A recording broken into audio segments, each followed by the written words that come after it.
Jadi pas tsunami paginya kita sudah siap-siap mau acara keluarga.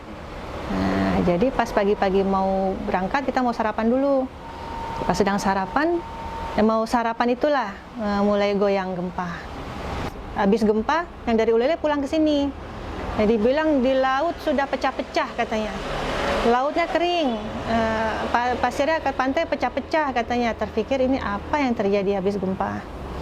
Jadi semua pulang ke sini, kemudian ada sepupu yang lain, ada paman, keponakan, rame lah, karena memang acara keluarga kan. Ya, waktu keadaan pertama kan gempa dulu ya. Gempa itu pertamanya nggak keras, goyang sedikit.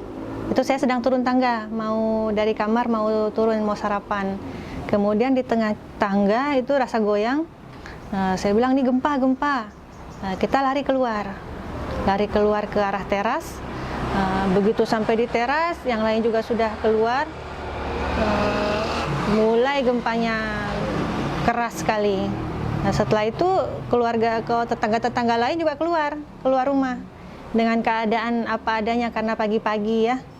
Nah, keadaan pagi-pagi, kemudian kita kumpul di luar di sebelah sana, ada yang di halaman, ada yang sampai ke jalan, di depan jalan juga ada tetangga-tetangga yang tinggal di depan rumah. Nah, kemudian di tengah-tengah gempa terdengarlah suara seperti deruan truk. Semua tanyakan itu suara apa seperti gitu. Apa itu katanya. Saya bilang kan biar tenang, jangan panik. Itu mobil truk, saya bilang. Kemudian tiba-tiba suara yang truk itu seperti besar sekali, seperti suara pesawat terbang, seperti kita ini berdiri di depan pesawat lah. Kalau kita pesawat yang mau terbang, gitu. Itu saya sampai sekarang suaranya nggak bisa lupa. Itu rupanya suara ombak yang mungkin lagi menyapu daratan sambil menghancurkan rumah dan lain-lain itu. Jadinya suaranya seperti deruan yang besar sekali. Jadi orang mendengar suara ombak itu aja shock, terkaget, seperti patung terkaget. Kemudian lagi dengar-dengar itu, lagi suara besar nih, kejadiannya sangat cepat ya. Kemudian nabi saya bisik ke saya, kalau gempa sebesar ini bisa-bisa ada tsunami. Karena kita memang biasa tinggal di Papua. Saya tinggal lama di Papua. Jadi kita biasa dengan keadaan gempa dan juga tsunami ada, tapi bukan tsunami sebesar ini ya, sebesar yang di Aceh. Tsunami kecil ataupun air pasang lah, namanya air pasang. Jadi karena Abi bisik gitu, saya bilang ke ibu-ibu yang sudah kecapean, karena kecapean merasa gempa itu sampai tertidur-tidur di halaman waktu itu. Jadi saya bilang, Umi bangun dulu, berdiri. Kata, apa capek nih katanya kan, bangun dulu ya, siap-siap, saya bilang. Tapi tidak saya bilang siap-siap apa, karena kita juga tidak tahu apa kan, cuma siap-siap saja. So kita siap-siap, bangun. Tiba-tiba dari arah sudut rumah itu, dari pojok kampung itu orang berlarian lewat depan rumah kita sambil teriak, air naik katanya. Ada air katanya. Kita tanya air apa? Kita semua air apa? Tanya. Yang lari sendiri tidak tahu air apa. Cuma mungkin mereka saling mendengar dari orang-orang yang sebelumnya dari sana. Air naik. Akhirnya lari ke banyak. Jadi anggota keluarga ini yang sedang di halaman rumah dan lagi di jalan karena berteduh menghindar dari gempa. Sebagian ikut lari dengan orang-orang kampung. Begitu sedang lagi berlari-larian itu, kemudian abi saya teriak, naik ke atas katanya. Nah, karena kita begini, kita pada saat itu tentu tidak banyak pengetahuan tentang tsunami. Kalau kami memang karena tinggal lama di Papua, pernah tahu tsunami apa itu, tapi tidak pernah mengalami tsunami yang besar. Jadi pada saat itu keputusan tuh mungkin Allah yang menggerakkan. Karena kalau kita mau naik ke atas itu sedang gempa. Kalau naik ke atas takut roboh. Kalau mau lari kemana juga tidak tahu. Dan lari apa?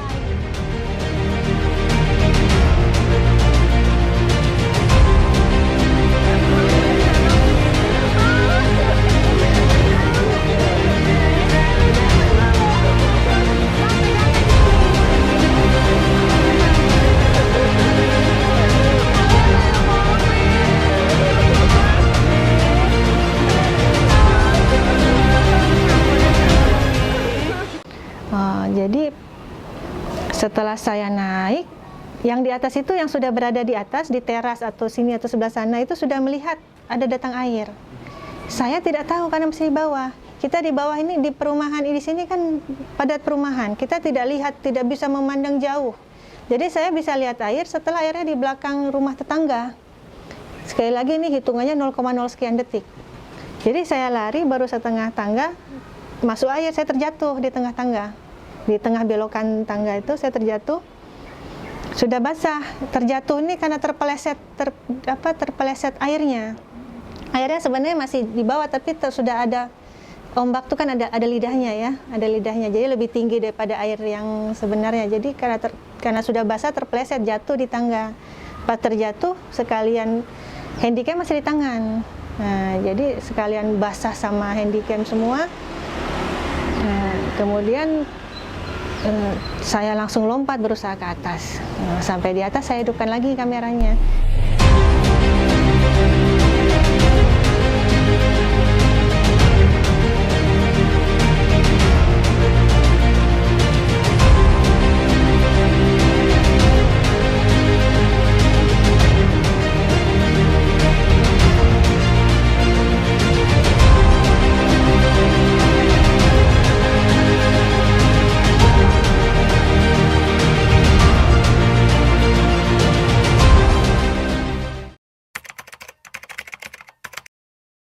Jadi saat itu, saya berpikir kita ini mengalami sesuatu yang sangat luar biasa. Yang saya lihat itu kebesaran Allah di situ. Jadi saya pikir waktu gempa, saya pengen rekam ini. Karena mungkin saya yang berada di Aceh, di Banda Aceh ini mungkin bisa merasakan, bisa mengetahui, bisa melihat. Tetapi orang di luar pasti tidak bisa tahu. Jadi saya ingin rekam supaya bisa saya perlihatkan kepada orang lain. Nah, jadi saya rekam saat gempa, kemudian akhirnya datang air, kemudian akhirnya bisa naik ke lantai atas. Saya rekam terus, kemudian tiba-tiba dari tangga saya ke arah sini, rupanya langsung semua ini yang tadinya kondisi tenang, damai di bawah, tiba-tiba sudah jadi laut. Nah, jadi saya tetap merekam, kemudian saya berpikir, mungkin ini saat terakhir saya pikir mungkin sudah mau mati lah, sudah mau meninggal. Jadi saya bilang sama Allah, kalau memang ini saat terakhir saya mati nggak apa, saya ikhlas, saya titip Abi sama Umi, titip keluarga semua.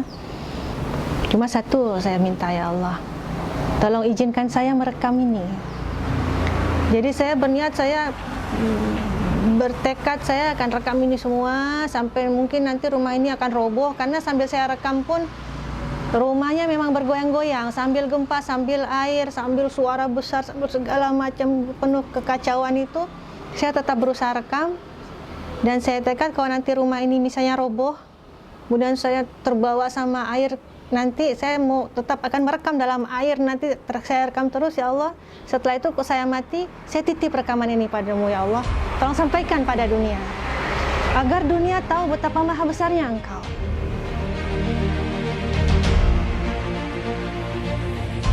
Jadi kalau ditanya kenapa memutuskan nggak lari saja, kenapa naik ke atas, itu bukan kita yang putuskan, Allah yang putuskan apa yang harus kita putuskan dalam keadaan seperti itu. Oleh karena itulah di sini mungkin hikmahnya, perlunya pembelajaran bagaimana tentang tsunami, supaya kalau ada tsunami nanti kita sudah punya pola apa yang harus dilakukan kalau ada tsunami. Karena walaupun kita naik ke atas, bukan berarti rumah di atas itu juga selamat dari tsunami. Oleh karena itu ada dibangun bangunan-bangunan evakuasi yang lain-lain. Jadi ada tahap-tahap atau strateginya apa yang harus dilakukan apabila terjadi gempa dan tsunami. Itu juga perlu dipelajari dan diajarkan oleh kita semua.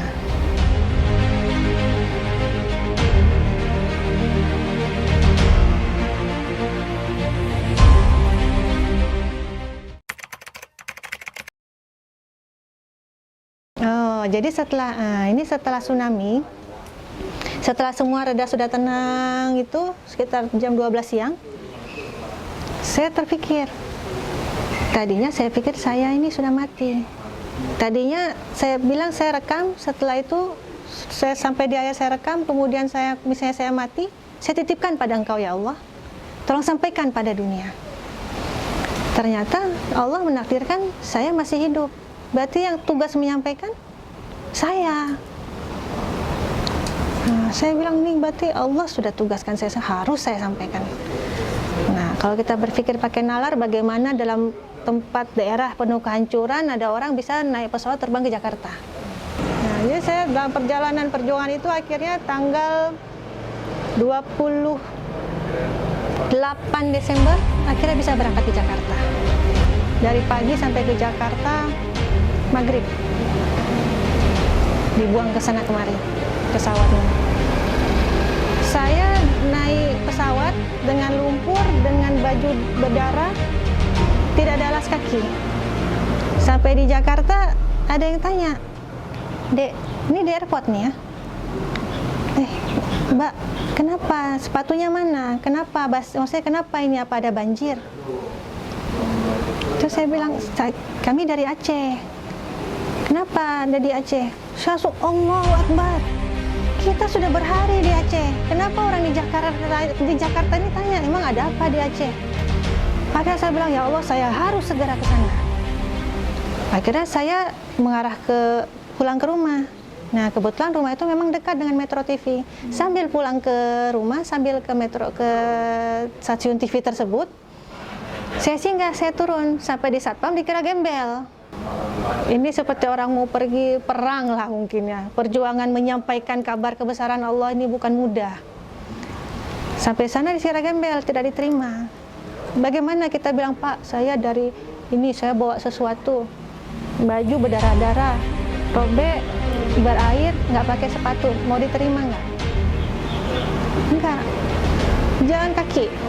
"Nggak diterima." Malam-malam kan, maghrib. Bandara tuh dekat dengan stasiun TV tersebut tuh dekat.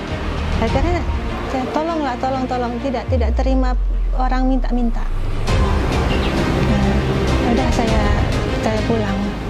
Besok saya pulang, saya buka HP, keluar nomor yang sebelumnya pernah saya simpan, mungkin saya nggak tahu, wallahu alam, pokoknya di HP saya ada nomor itu tertulis nomor stasiun TV tersebut.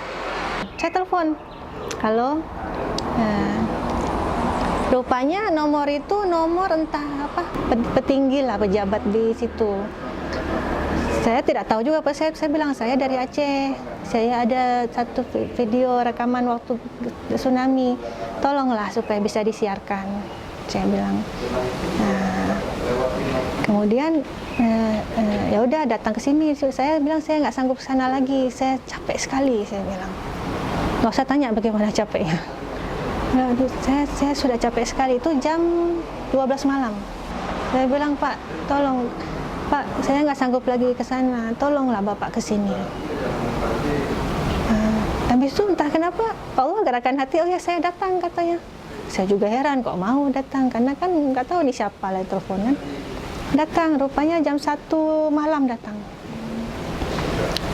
Pas dia lihat, saya kasih putar, "Ini apa, dari tsunami?" Orang-orang itu juga belum tahu, dari wartawan tuh belum tahu apa kejadian bagaimana. Saya putarkan di TV besar di rumah kan. Orang tuh duduk di atas di teras di lantai itu lemas, dia lihat.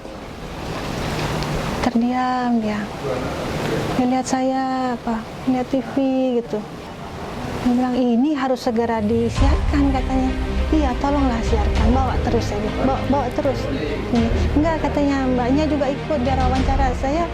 Saya bukan mau jalan, bicara saja sudah lemas sekali kan, sudah lemas sekali. Tolonglah gitu, kalau gitu. Dia bilang, "Saya ini sebentar, saya istirahat sebentar lah kalau gitu." Akhirnya orang tuh duluan ke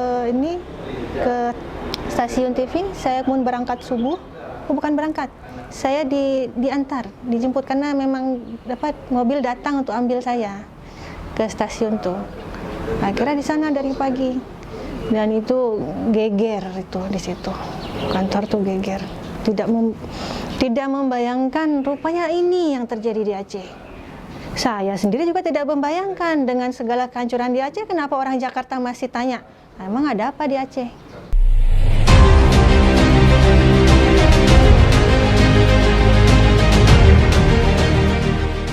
Nah, itulah yang membuat saya keras semangat, saya harus segera siarkan.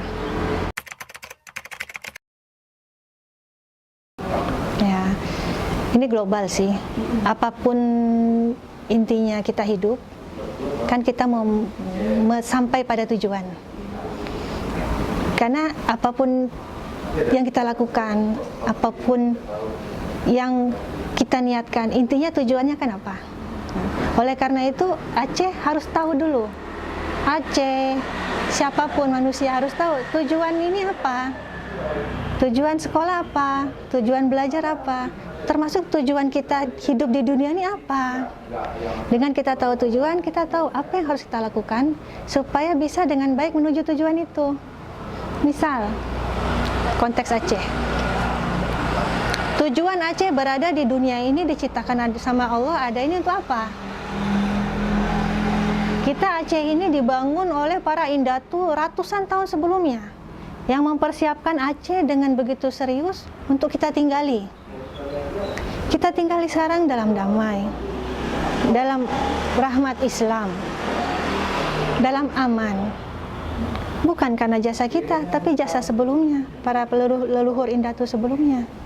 Nah, kalau kita mau membangun Aceh, kenali dulu kita Aceh ini siapa. Bagaimana cara kita kenal diri? Salah satunya, belajarlah sejarah. Termasuk sejarah bagaimana kejadian tsunami. Apa yang kita lakukan sekarang, kita menuturkan pengalaman waktu tsunami begini begitu. Itu supaya apa? Supaya anak cucu tahu sejarah bagaimana. Karena ingat, bahkan di Al-Quran saja, isinya semua menceritakan tentang sejarah. Sejarah-sejarah zaman dulu. Yang wajib kita pelajari juga sekarang. Jadi harapannya ke Aceh ke depan mudah-mudahan tahu mau pergi kemana. Mau menjadi apa dulu pertama.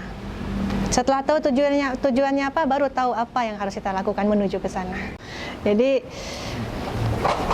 setelah kejadian tsunami ini, kita tahu seluruh dunia datang ke Aceh, membantu Aceh, dan kita sangat berhutang budi pada seluruh dunia.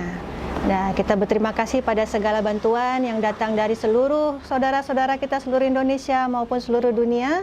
Dan alhamdulillah kita sekarang di Aceh ada satu lembaga yang namanya Balai Arsip Statis Tsunami dari ANRI.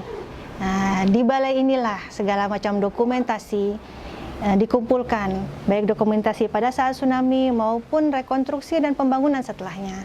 Oleh karena itu, saya dengan kerendahan hati mengajak kepada kita semua, kepada saudara-saudara semua, mari kita pelajari apa yang terjadi pada saat tsunami, kemudian setelahnya, bahkan sampai hari ini, dan mungkin ke depan nanti. Kita pelajari apa yang sudah tersimpan, apa yang akan dilakukan, dan apapun yang terjadi setelah tsunami semua tersimpan di Balai Arsip Statis Tsunami. Oleh karena itu kita ajak, mari kita sama-sama kalau ada keluangan waktu, kunjungi Balai Arsip Statis Tsunami untuk mempelajari sekalian mitigasi atau antisipasi kita apabila nanti di waktu depan yang kita tidak mengharapkan akan terjadi seperti ini, tetapi kita belajar dan mempersiapkan diri apabila di masa depan akan terjadi lagi gempa atau tsunami, kita sudah siap dan tahu apa yang harus kita lakukan untuk menyelamatkan segala hal, baik menyelamatkan diri, menyelamatkan negeri kita, dan menyelamatkan budaya sejarah kita, insya Allah.